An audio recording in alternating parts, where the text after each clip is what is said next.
Hey guys, welcome back to the channel. This is how to sharpen edges of image in Photoshop.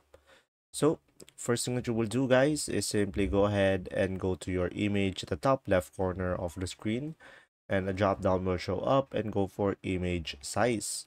So from here on the image size, just go to width and just simply times this by 10. So 626 times 10 will be 6 to 60. So I'm gonna go add a 0 and click on OK.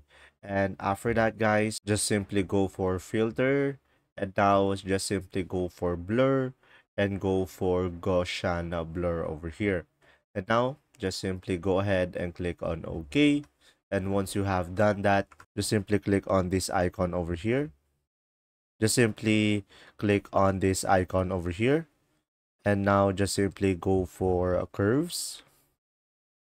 And now from here, just simply go ahead and scroll down to this icon and just simply correct this one and make sure this one is a little bit closer, and just simply find the right balance for you guys. And remember, the blur will sharpen the edges. And that's simply about it. If this video was helpful, please like and subscribe. And thanks for watching. See ya.